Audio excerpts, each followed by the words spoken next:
Homeopathic और तिब्बे यूनानी, तो ये समझिए कि क्योंकि नज़रिए अलग-अलग लेकिन हैं एक ही, बहन भाई हैं, ठीक है। तो इस कंडीशन में होम्योपैथी की कौन सी आप दवाई सजेस्ट करती हैं कि अगर ऐसा मरीज आ जाए जिसके साथ ये प्रॉब्लम हो तो उसको वो दी जाए, तो फौरी तौर पे जो है उसको किसी एलोपैथी मुआलिज के पास जाने की ज़रूरत ना पड़े या उसको ड्रिप पे लगवाने की ज़रूरत ना पड़े, वो उसी से ही क्योर हो जाए?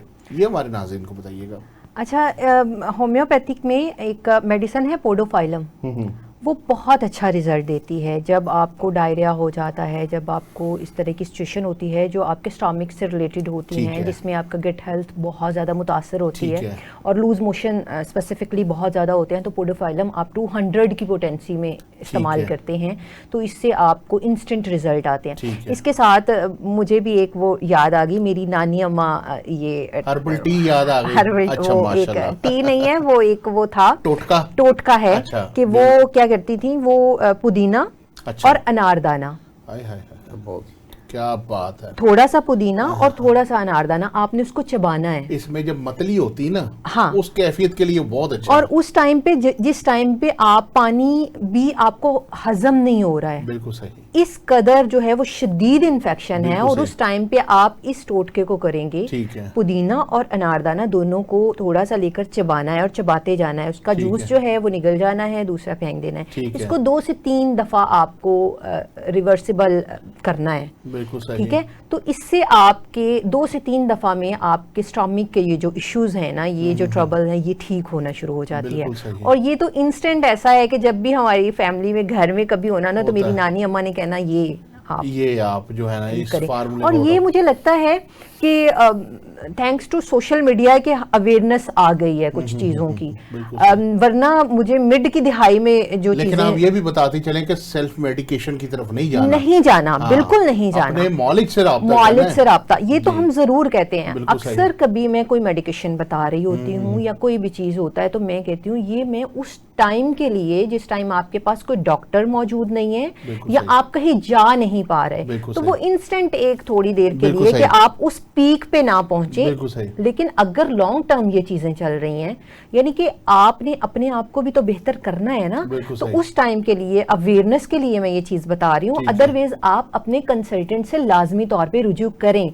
लाइक अभी कुछ दिन पहले मुझसे किसी ने सवाल किया, लाइक गट हेल्थ से रिलेटेड ही था, और उससे रिलेट आपके फेस पे जो एक्नी हो जाती है, आपके जो पिंपल्स बन जाते हैं, तो उन्होंने मुझे कहा कि ये जो झाइयां बन जाती हैं, इसके बिहाइंड पे, या जो हमारे आई बैग बहुत ज्यादा होते हैं, तो इसके बिहाइंड पे हमारे हार्मोन्स के इशू हो सकते हैं। तो हम हार्मोन्स की मेडिसिन, ये किसी के देखी कि ये अगर कॉम्प्लिकेशंस आती हैं, ये सिम्टम्स आते हैं, तो हार्मोन्स की ये मेडिसिन है, आप खा लो, लेकिन फर्क नहीं पड़ रहा। तो मैंने कहा कि लाजमी नहीं है कि आंखों के नीचे जो हल्के हैं वो हार्मोन्स की वजह से, ये नींद की वजह से पड़ रहे हैं। अक्सर जो है वो आपकी किडनी के इश्यूज भी हो सकते हैं, आपके कोई लिवर के प्रॉब्लम भी हो सकते हैं, अदर कोई मसला हो सकता है। तो अगर आपकी बेस वो नहीं है और आप मेडिसिन जो है आपने देख ली टीवी पे या आपने देख ली अपने सोशल मीडिया पे, फोन पे, और आप वो मेडिसिन खा रहे हो, फर्क नहीं पड़ रहा, तो आप उस मेडिसिन को नहीं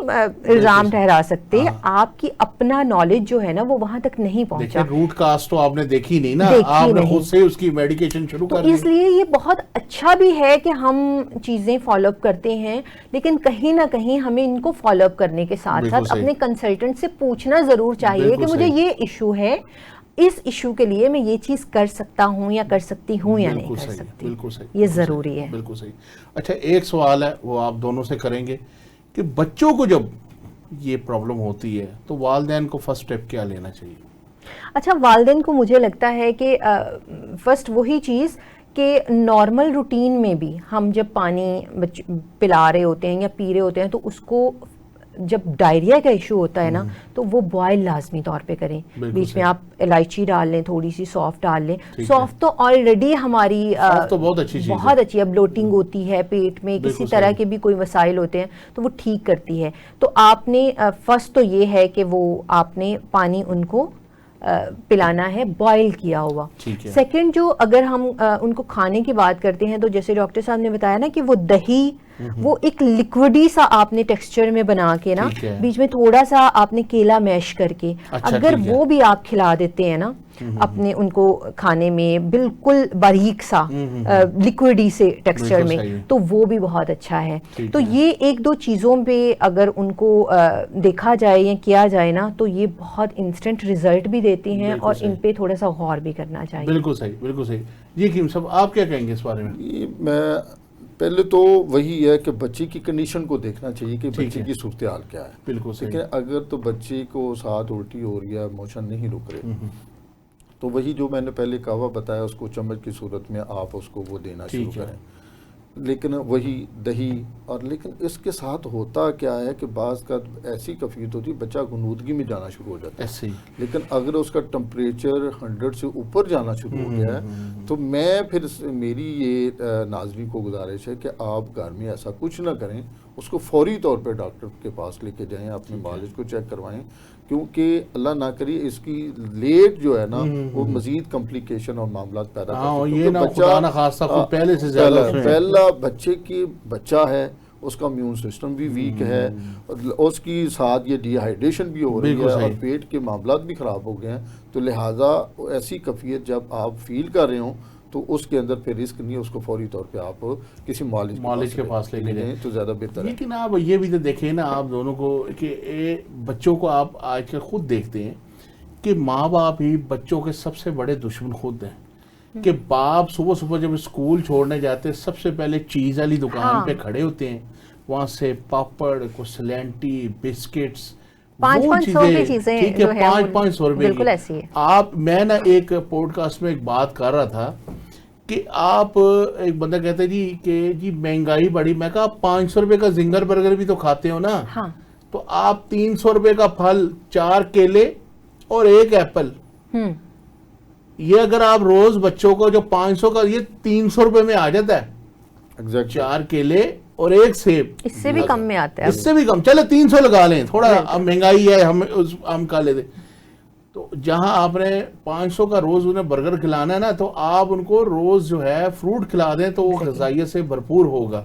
लेकिन माँ बाप जो हैं वो उसकी खुद ही अपने औलाद के दुश्मन, अब क्या कर सकते हैं। देखिए ना, सॉरी आप असल देखिए ना, आज से 30-40 साल लोधी साहब पीछे चले जी जी, माँ क्या करती थी। आप मुझे ये बताएं कितने % माएँ जो हैं वो अपने हाथ से अपने बच्चों को उसका लंच बना के देते हैं। मेरे ख्याल में कुछ 100 में से कुछ चंद ही ऐसी माएँ होंगी जो अपने हाथ से अपने बच्चों को नाश्ता कराती हैं या उनको लंच बना के। अच्छा, लंच में भी मोस्टली क्या चीज़ें हैं, हमारी फ्रोज़न फूड्स हैं। 90% हमारे बच्चों का वो लंच होता है। उसमें क्या है, पिज़्ज़ा है जो उसको गर्म करना है, और उसमें जनाब नगेट्स हैं और इस तरह की चीज़ें हैं। तो हम बच्चों को क्या दे रहे हैं? हेल्दी जब नाश्ता ही नहीं देंगे तो बच्चे की ग्रोथ कैसी होगी, बच्चे का इम्यून सिस्टम कैसे बेहतर होगा और बच्चे की हाइट कैसे बढ़ेगी, जो अब आम रूटीन में हर घर घर हमारे बच्चों की ग्रोथ नहीं हो रही।